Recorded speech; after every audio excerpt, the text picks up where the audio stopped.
ഞങ്ങൾ income tax ഡിപ്പാർട്ട്മെന്റിൽ നിന്നാണ് വരുന്നത്. നിങ്ങളുടെ ഭർത്താവ് മിസ്റ്റർ ഋഷിക്ക് 2000 കോടി രൂപയുടെ അനധികൃത സമ്പത്തുണ്ടെന്ന വിവരം ഞങ്ങൾക്ക് ലഭിച്ചിട്ടുണ്ട്. 2000 കോടി? എന്ത് വിട്ടിത്താണ് നിങ്ങൾ പറയുന്നത്? എന്റെ ഭർത്താവ് സ്വന്തമായ ഒരു സമൂസ പോലും വാങ്ങാൻ കഴിവില്ലാത്തൊരു സാധാരണക്കാരനാണ്. ഓഫീസർ, നിങ്ങൾ എന്തോ തെറ്റിദ്ധരിച്ചതാണ്. അവൻ ഇത്രയും പണമൊക്കെ എവിടുന്ന് കിട്ടാനാ? നീ ഇവിടെ പണം ഒളിപ്പിച്ചിട്ടുണ്ടോ? എന്തു പണം? ഇതാരാണ്? ഇതെന്റെ ഭർത്താവാണ്. ഇവർക്കെതിരെയാണ് നിങ്ങൾക്ക് വാറണ്ട് ഉള്ളത്.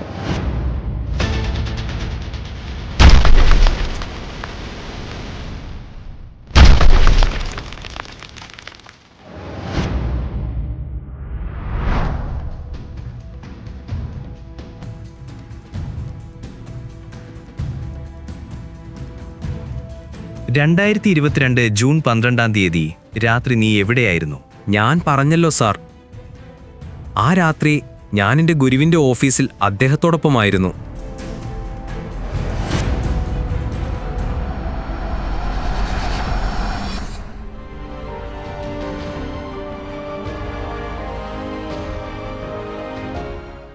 നീയാണ് ഇപ്പോഴത്തെ രാജ്യത്തിലെ ഏറ്റവും വലിയ കമ്പനിയായ 2000 കോടി രൂപയുടെ ടേൺ ഓവറുള്ള ഇന്ദ്രപ്രസ്ഥം ഗ്രൂപ്പ് ഓഫ് ഇൻഡസ്ട്രീസിൻ്റെ ഉടമ.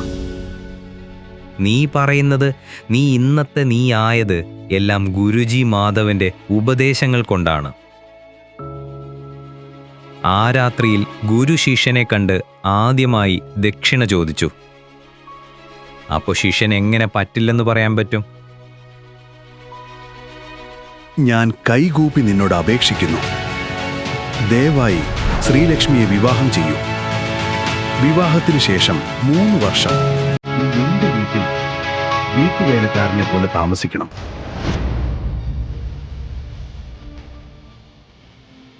എന്തിനാണ് അങ്ങനെ ചെയ്യുന്നതെന്നത് ഈ കത്തിലുണ്ട്. അതുകൊണ്ട് നീ ഇത് 3 വർഷം കഴിഞ്ഞേ വായിക്കാവൂ.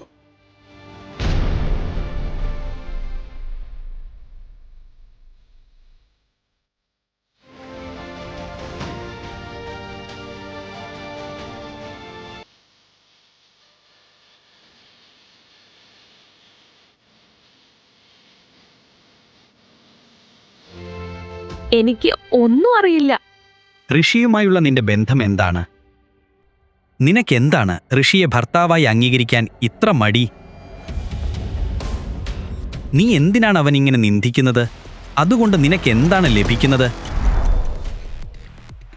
ശ്രീലക്ഷ്മി, നീ എപ്പോ എത്തി? ദേ ഇപ്പൊ വന്നേയുള്ളൂ. ഞാൻ നിന്നെ കുറെ നേരെ വെയിറ്റ് ചെയ്യായിരുന്നു. നീ അടിപൊളിയായിട്ടുണ്ടല്ലോ. Thank you. എന്താണത്? Wine, as always. ചിയേഴ്സ്. എന്നാൽ അന്ന് ഹോട്ടലിൽ പാർട്ടി അറ്റൻഡ് ചെയ്യാൻ പോയ ശ്രീലക്ഷ്മി ഋഷിയെ അവിടെ കണ്ട് ഞെട്ടി. എന്തുപറ്റി ശ്രീലക്ഷ്മി? ഞങ്ങളുടെ എന്റർടൈൻമെന്റും വരുന്നുണ്ടല്ലോ. നിന്റെ ഈ ജോലിയും വിദ്യാഭ്യാസവും ഇല്ലാത്ത ഭർത്താവ് ഇനിയിപ്പോ ഫുൾ കോമഡിയാവും.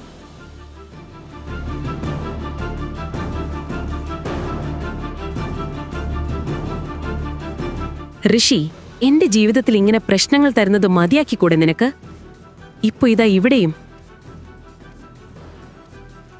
സത്യം പറ, ഈ റിച്ച് പാർട്ടിയിൽ നീ എങ്ങനെ വന്നു?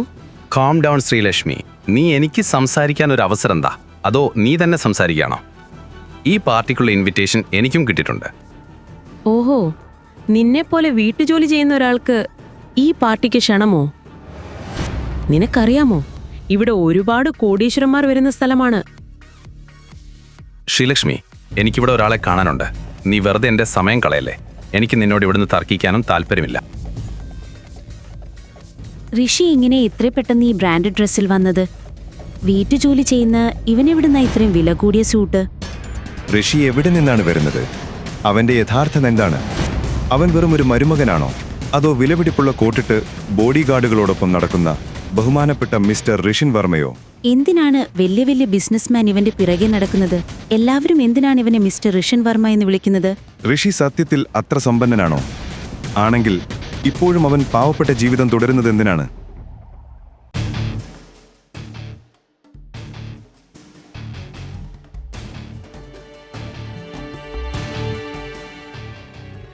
നഗരത്തിലെ അണ്ടർവേൾഡിന്റെ അറിയപ്പെടുന്ന ഡോൺ പോലും ഭീതിയോടെ നോക്കുന്ന വ്യക്തിയാണ് ഋഷി.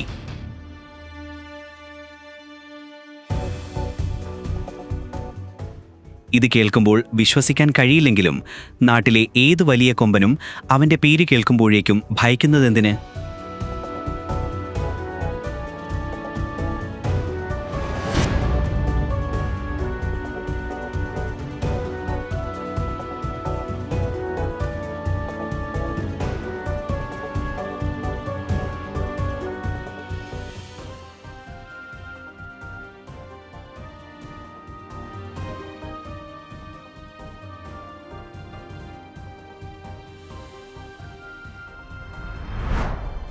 നീ എങ്ങോട്ടാ? ഇന്ന് അച്ഛന്റെ ചരമവാർഷികമാണ്. അതുകൊണ്ടൊന്ന് ക്ഷേത്രത്തിൽ പോണം. ഞാൻ പോയിക്കോട്ടെ? നിനക്കറിയാമോ, എന്റെ മകളുടെ ദുർഭാഗ്യമാണ് അവൾ നിന്നെ വിവാഹം ചെയ്തത്. പക്ഷേ ഒരു പക്ഷേയുമില്ല. എനിക്ക് നിന്നോട് സംസാരിക്കാൻ വയ്യ. വേഗം അടുക്കളയിലേക്ക് ചെല്ല്. അവനെ ഒരു മകന്റെ സ്ഥാനത്ത് കാണാതെ ഒരു വേലക്കാരനോടെന്ന പോലെയല്ലേ നിങ്ങൾ പെരുമാറിയത്? ഋഷിയുടെ അമ്മയും അച്ഛനും അവന്റെ ബാല്യത്തിൽ തന്നെ മരിച്ചിരുന്നു. അവൻ നിങ്ങളുടെ വർമ്മ ഫാമിലിയിലാണ് വളർന്നത്. കാറുകൾ കഴുകുന്ന ജോലിക്കാരനെ പോലെ അവൻ ജോലി ചെയ്തിരുന്നു. എന്നാൽ ശ്രീലക്ഷ്മിയുടെ അച്ഛൻ അവളെ വീട്ടിലെ കാറ് കഴുകുന്ന ജോലിക്കാരനായ ഋഷിയുമായി വിവാഹം ഉറപ്പിച്ചു. നീയും വീട്ടിലെ മറ്റെല്ലാവരും ഈ വിവാഹത്തെ എതിർത്തു.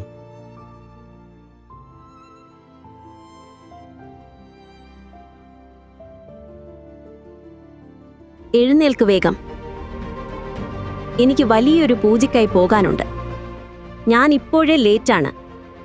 ഇനി അവിടെ എത്തിയിട്ട് എൻ്റെ അടുത്ത് ഭർത്താവ് കളിക്കാൻ വന്നാൽ അതിലും വലിയ മാനക്കേട് എനിക്കില്ല. വേഗം ഇറങ്ങിങ്ങോട്ട്.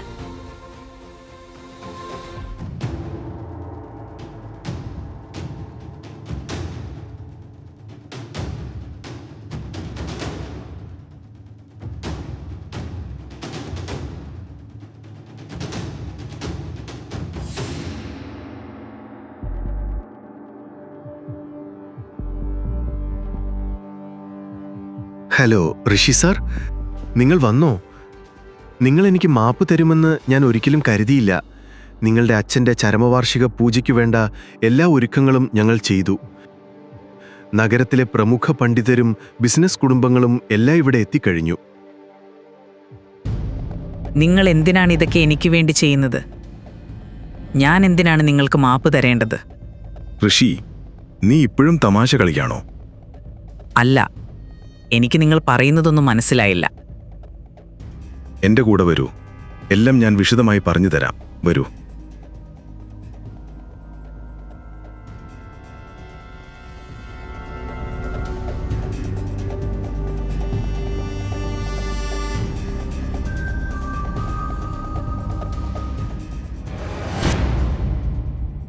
ഇത്രയും പാവപ്പെട്ട ഋഷി എങ്ങനെയാണ് ഒരു പ്രൈവറ്റ് ജെറ്റിന്റെ ഉടമയായത്? തന്റെ ഭാര്യയുടെ റെസ്പെക്ട് പോലും കിട്ടാത്ത ഇവനെങ്ങനെ അവൾക്ക് വേണ്ടി മിനിസ്റ്ററുടെ അപ്പോയിന്റ്മെന്റ് എടുത്തു കൊടുത്തു? ഡ്രൈവർ, വണ്ടി പെട്ടെന്ന് പുറത്തെടുക്കൂ. ഈ ബാഗും എടുത്തു വെക്കൂ. എന്റെ ഫ്ലൈറ്റിന്റെ ടൈമായി. I M already late. ഈ ഡ്രൈവർ ഇത് എവിടെയാണ്? രാവിലെ മുതൽ ഋഷിയും കാണുന്നില്ല. ജോലി ചെയ്യേണ്ട സമയത്ത് എല്ലാവരും എവിടെ പോയിരിക്കണാവോ? ഡൽഹിയിലേക്ക് പോകേണ്ട ഫ്ലൈറ്റ് മിസ്സായാൽ മന്ത്രിയുമായുള്ള മീറ്റിംഗ് നടക്കില്ല. അതിനൊപ്പം സർക്കാരിന്റെ ഏറ്റവും വലിയ പദ്ധതിയും കൈവിട്ടു പോകും. ഡ്രൈവറിന്റെ അമ്മക്ക് സുഖമില്ലാത്തതുകൊണ്ട് അവൻ ഇന്ന് ലീവാണ്. എയർപോർട്ടിൽ ഞാൻ ഡ്രോപ്പ് ചെയ്യാം. എല്ലാത്തിനും ജോലി ചെയ്യാൻ മടിയാണ്. ഓരോ എക്സ്ക്യൂസ്. ഹാ, നടക്ക്. ശ്രീലക്ഷ്മി, മോളെ എങ്ങോട്ടാ പോകുന്നത്? അമ്മേ, ഞാനൊന്ന് ഡൽഹി വരെ പോവുകയാണ്. മീറ്റിംഗ് ഭംഗിയായി നടക്കാൻ പ്രാർത്ഥിക്കൂ. എന്റെ പ്രാർത്ഥന എന്നും നിന്റെ കൂടെയുണ്ട്. പക്ഷെ ഇവൻ എങ്ങോട്ടാ? ഇവൻ ഇവിടെ ഒരുപാട് പാത്രങ്ങൾ കഴുകാനുണ്ട്. ഇവൻ എന്റെ കൂടെ വരികയാണ്. ഇന്ന് ഡ്രൈവർ ലീവാണ്. പാത്രങ്ങൾ അവിടെ മാറ്റിവെച്ചേക്ക്. ഇവൻ തിരിച്ചു വന്നിട്ട് കഴുകിക്കോളും. ബൈ. നീ എന്താണ് ഈ ചെയ്തോണ്ടിരിക്കുന്നത്? ശരത് അവിടെ എന്നെയും കാത്തിരിക്കുന്നുണ്ടാവും. ഞാൻ ഓൾറെഡി ലേറ്റ് ആണ്. ശരത് എന്ന പേര് കേട്ടതും ഋഷിയുടെ മുഖം വാടി. വാ, പോവാം.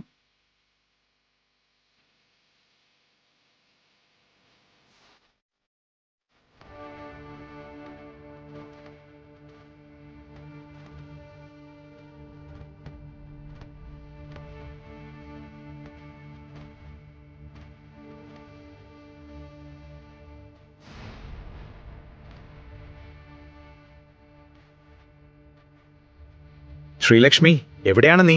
ടൈം നോക്ക്, നമുക്ക് ഫ്ലൈറ്റ് മിസ്സാവും. ഞാൻ എയർപോർട്ട് ലൗഞ്ചിൽ നിന്നെയും കാത്തിരിക്കുകയാണ്. എനിക്കറിയാം ശരത്, പക്ഷെ ഇവിടെ ഭയങ്കര ട്രാഫിക്. എന്താ ചെയ്യാന്ന് എനിക്ക് അറിയില്ല. ശരി, നീ പെട്ടെന്ന് എത്താൻ നോക്ക് പ്ലീസ്.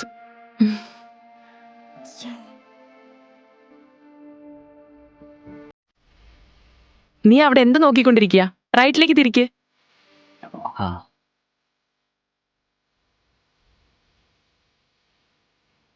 നമുക്കിനി എന്ത് ചെയ്യാൻ പറ്റും? ഒരുപാട് കഷ്ടപ്പെട്ട് കിട്ടിയ ഒരു അപ്പോയിന്റ്മെന്റ് ആയിരുന്നു ഇത്. ഇത് തന്നെ നമ്മുടെ കമ്പനി കൂപ്പുകുത്തുന്നതിൽ നിന്നും രക്ഷിക്കാനുള്ള അവസാന മാർഗമായിരുന്നു. നമുക്കിനി എന്ത് ചെയ്യാൻ പറ്റും? വേറെന്തെങ്കിലും പ്ലാൻ ഉണ്ടോ? ശ്രീലക്ഷ്മി, ഞാൻ പറഞ്ഞില്ലേ, ഒന്നും നടക്കില്ല. നമ്മൾ ഫ്ലൈറ്റ് മിസ് ചെയ്തു. അടുത്ത ഡൽഹി ഫ്ലൈറ്റ് 2 മണിക്കൂർ കഴിഞ്ഞാണ്. നമുക്ക് എന്തായാലും അവിടെ ടൈമിലെത്താൻ കഴിയില്ല. തീർന്നില്ലേ? ശ്രീലക്ഷ്മിയും ശരത്തും ഇരുവരും തലകുണിച്ച് അവിടെ ഒരു കസേരയിൽ ഇരിക്കുകയായിരുന്നു. അപ്പോഴാണ് ഒരു പൈലറ്റ് അവരുടെ അടുത്ത് വന്നത്. Excuse me madam, are you Sreelakshmi? അതെ, ഞാനാണ്. വാരൂ മാഡം, നിങ്ങളുടെ പ്രൈവറ്റ് ജെറ്റ് തയ്യാറാണ്. നമുക്ക് 10 മിനിറ്റിൽ ഡൽഹിയിലേക്കുള്ള ടേക്ക് ഓഫ് ഉണ്ട്. പ്രൈവറ്റ് ജെറ്റോ? പക്ഷേ ഞങ്ങൾ അങ്ങനെയൊന്നും ബുക്ക് ചെയ്തിട്ടില്ല. എന്തെങ്കിലും മിസ്അണ്ടർസ്റ്റാൻഡിംഗ് ആയിരിക്കും. Please check it. ഇല്ല സർ, ശരിയാണ്. നിങ്ങളല്ല ഇത് ബുക്ക് ചെയ്തത്. ഈ ജെറ്റ് ഋഷിൻ വർമ്മ സാറിൻ്റേതാണ്. അവർ ശ്രീലക്ഷ്മി മാഡത്തിനു വേണ്ടി അയച്ചതാണ്. ദരിദ്രനായി നടന്നിരുന്ന ഋഷി ഇപ്പോൾ ലക്ഷറി ബ്രാൻഡ് കോസ്റ്റ്യൂമുകൾ ധരിച്ച് ബോഡി ഗാർഡ്സിനോടൊപ്പം വരുന്നു.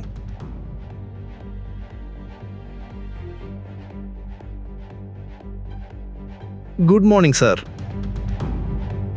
റെഡിയാണോ ശ്രീലക്ഷ്മി? ഈ പ്രൈവറ്റ് ജെറ്റ്? അത് നമുക്ക് പിന്നീട് സംസാരിക്കാം. ഇപ്പൊ നീ ലേറ്റ് ആവും, ചെല്ല്. Thank you. നീ എന്നെയും എന്റെ കമ്പനിയെയും രക്ഷപ്പെടുത്തി. It's all right. ബാക്കി ഫ്ലൈറ്റ് കയറിയിട്ട് നോക്കാം.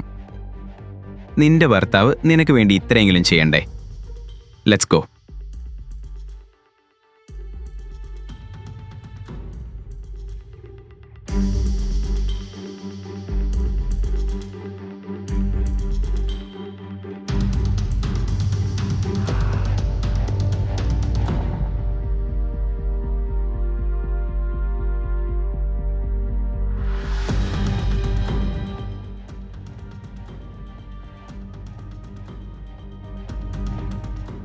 ഈ ദരിദ്രനായ ഋഷിയെ ആളുകൾ എന്തിനാണ് ഋഷിൻ വർമ്മ സാറെന്ന് വിളിക്കുന്നത്?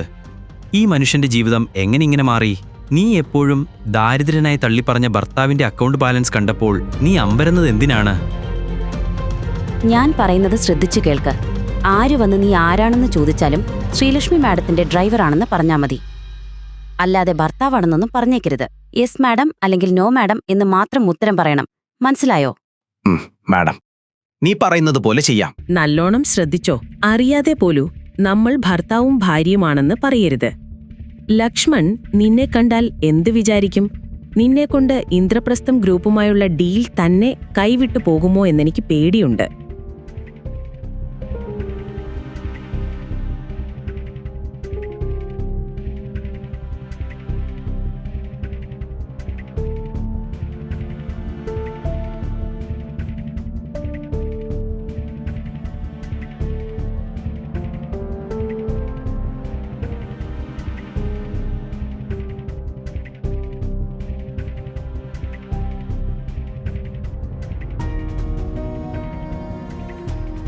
എന്തു പറ്റി ശ്രീലക്ഷ്മി?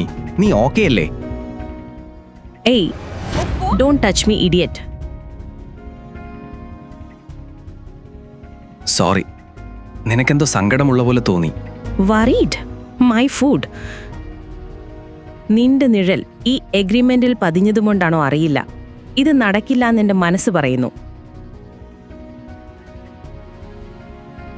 ശ്രീലക്ഷ്മി, എങ്കിൽ ഞാനൊന്ന് ലക്ഷ്മണുമായി സംസാരിക്കട്ടെ? നിനക്കെന്താ? നീ എന്ത് സംസാരിക്കാനാ? വലിയ ബിസിനസ്സും എഗ്രിമെന്റുകളും കുറിച്ച് നിനക്കെന്തറിയുന്നേ? പറയുന്നത് കേട്ടാൽ നിനക്കെല്ലാം അറിയുന്നത് പോലെ. ശ്രീലക്ഷ്മി, ഞാനൊന്ന് വാഷ്റൂമിൽ പോയിട്ട് വരാം. പെട്ടെന്ന് പോയിട്ട് വാ. Thank you.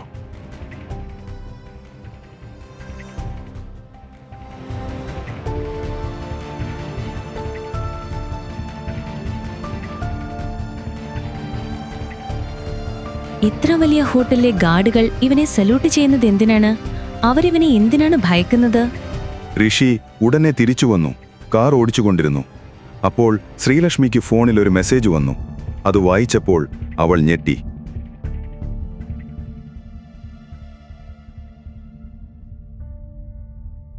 എന്റെ ദൈവമേ, ലക്ഷ്മൺ എഗ്രിമെന്റ് അംഗീകരിച്ചു. കോൺഗ്രാറ്റുലേഷൻ ശ്രീലക്ഷ്മി. നിന്റെ ബിസിനസ് അറിവും ബാക്കി കാര്യങ്ങളിലെ അറിവും കണ്ട ലക്ഷ്മൺ നിന്നെ റിജക്റ്റ് ചെയ്യില്ലെന്ന് എനിക്ക് ഉറപ്പായിരുന്നു. മതി മതി, ഇത്ര നാടകം കളിക്കണ്ട. പിന്നെ ലക്ഷ്മൺ സാറ്, ലക്ഷ്മൺ അല്ല. കൂടുതൽ പ്രശംസ വേണ്ട. എന്നാലും എങ്ങനെയാണ് ഇയാൾ അഗ്രിമെന്റ് അംഗീകരിച്ചത്? ആൻ ഓഫീസിൽ നിന്നും എന്നെ പുറത്താക്കിയതല്ലേ, ഇപ്പോ എങ്ങനെ എളുപ്പത്തിൽ സമ്മതിച്ചു?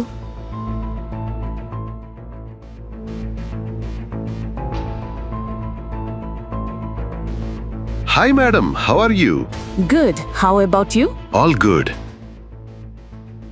ഹേയ് ശ്രീലക്ഷ്മി മാഡം, നിങ്ങൾക്ക് ഇത്രയും വലിയ ആളുകളുമായി പിടിപാടുണ്ടെന്ന് മുന്നേ പറഞ്ഞില്ലല്ലോ. അറിഞ്ഞിരുന്നെങ്കിൽ ഈ ഡീൽ ഞാൻ പണ്ടേ തന്നേനെ. വലിയ ആളുകളോ? അതൊക്കെ പോട്ടെ. എന്തായാലും നിങ്ങൾക്ക് 5 മിനിറ്റിനകം സിഇഒമായിട്ട് മീറ്റിംഗ് ഉണ്ടല്ലോ. വേഗം വരൂ പ്ലീസ്. Wait 1 minute. ആ വീഡിയോ കോളിൽ നീ ആരെയാണ് കണ്ടത്? ഇന്ദ്രപ്രസ്ഥം ഇൻഡസ്ട്രീസിന്റെ സിഇഒ ആരാണ്? നിന്റെ കൈവിട്ടുപോയ ആ ഡീൽ നിനക്ക് എങ്ങനെയാണ് തിരിച്ചു കിട്ടിയത്? നീ പറഞ്ഞത് ലക്ഷ്മൺ എന്ന പേരല്ലേ? അവൻ നിന്നോട് ഏത് വലിയ ആളുകളുമായുള്ള ബന്ധത്തെക്കുറിച്ചാണ് പറഞ്ഞത്?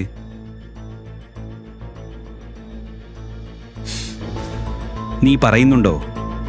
ഇന്ദ്രപ്രസ്ഥം കമ്പനിയുടെ സിഇഒ ഈ വീഡിയോ കോൾ ജോയിൻ ചെയ്യുകയാണ്.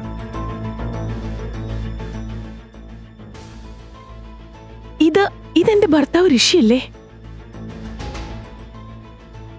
മാഡം, നിങ്ങൾക്ക് എന്തൊക്കെയാണ് വിളിച്ചു പറയുന്നത്?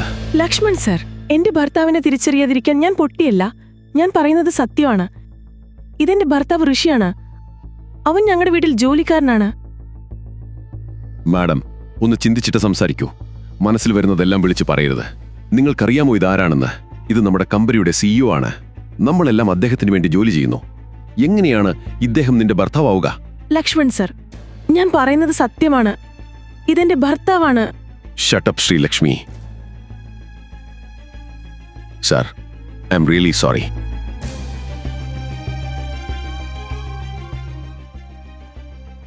ഇറ്റ്സ് ഓക്കെ ലക്ഷ്മൺ, നമുക്ക് പിന്നീട് ഈ മീറ്റിംഗ് നടത്താം. ശ്രീലക്ഷ്മിക്ക് മനസ്സിലാവുന്നില്ല എങ്ങനെയാണ് സിഇഒ ഋഷിയെ പോലെ ഇരിക്കുന്നത്. ആയിരക്കണക്കിന് ചോദ്യങ്ങളാണ് അവളുടെ മനസ്സിൽ വന്നത്.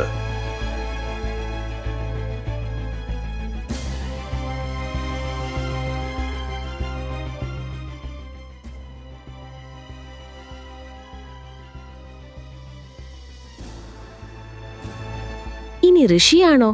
ഋഷിൻ വർമ്മ. ഇത്രയും നാളായി അവൻ അത് എന്തിനെന്റെ മുമ്പിൽ മറച്ചുവെച്ചു? എന്നാലും ഇതെങ്ങനെ? അതേ മുഖം, അതേ കണ്ണുകൾ. മാഡം, എന്താണ് ചിന്തിക്കുന്നത്? എല്ലാം ഓക്കെ അല്ലേ? ഡോക്ടറെ വിളിക്കണോ? ഇന്ന് നിങ്ങൾ എന്നെയും കൂടെ സാറിന്റെ മുന്നിൽ നാറ്റിച്ചു. ഇനി അദ്ദേഹം ഈ കോൺട്രാക്റ്റിൽ ഒപ്പിടുമോ എന്ന കാര്യത്തിൽ എനിക്ക് സംശയമുണ്ട്. അതെങ്ങനെ? ഇങ്ങനെയുള്ള 1000 പെൺകുട്ടികൾ സാറിനെ കണ്ട് ക്രേസി ആകുന്നവരാണ്. Excuse me? You know what? എന്റെ തെറ്റാണ്. നിന്നെ ഈ മീറ്റിംഗിലേക്ക് ക്ഷണിച്ചതാണ് ഞാൻ ചെയ്ത ഏറ്റവും വലിയ തെറ്റ്. ഇങ്ങനെയുള്ള പെൺകുട്ടികളെ കുറിച്ച് വില കൊടുത്താൽ തലയിൽ കയറി നിരങ്ങും. ഇങ്ങനെയുള്ള പെൺകുട്ടികൾ കൊണ്ട് എന്താണ് നിങ്ങൾ ഉദ്ദേശിക്കുന്നത്? അതാണ്, വലിയ കമ്പനിയുടെ സിഇഒയെ കണ്ടാൽ ഇവർ പറഞ്ഞു തുടങ്ങും ഇതെന്റെ ഭർത്താവാണെന്ന്. പിന്നെ അവകാശം വേണം, സ്വത്ത് വേണം, അങ്ങനെ. U know what? You are disgusting. പോടാ നീയും, നിന്റെ സിഇഒയും നിന്റെ കോൺട്രാക്റ്റും.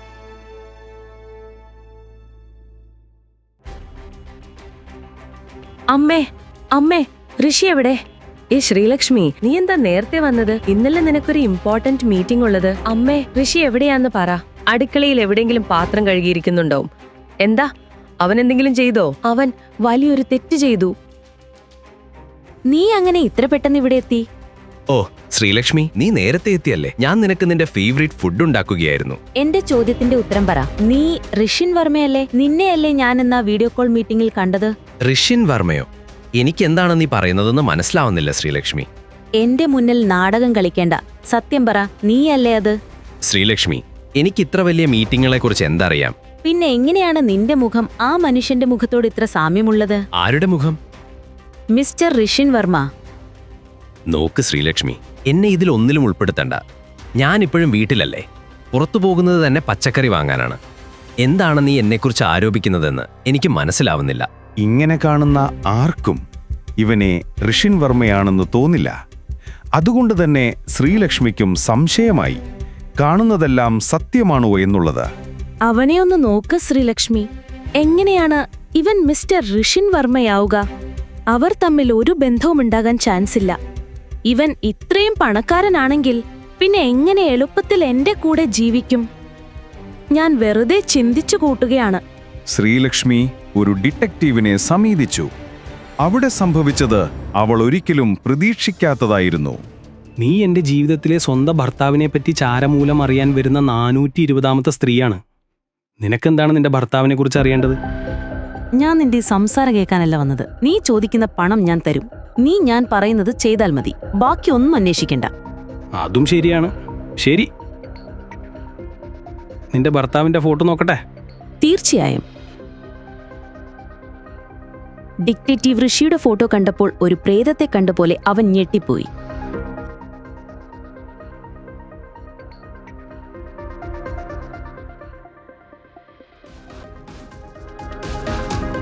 ഈ മനുഷ്യനെ കുറിച്ചാണോ നീ എന്നോട് അന്വേഷിക്കാൻ പറയുന്നത്? അതെ.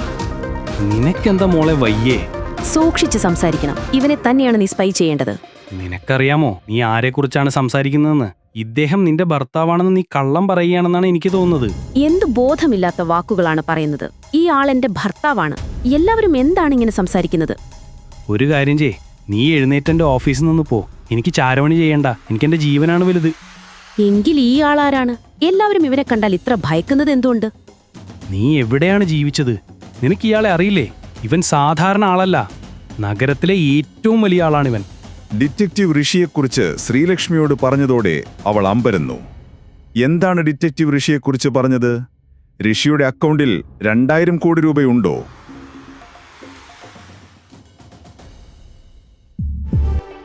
ഈ കഥ തുടർന്ന് കേൾക്കുന്നതിനായി ഇപ്പോൾ തന്നെ പോക്കറ്റ് FM ആപ്പ് ഇൻസ്റ്റാൾ ചെയ്യൂ. Link in description.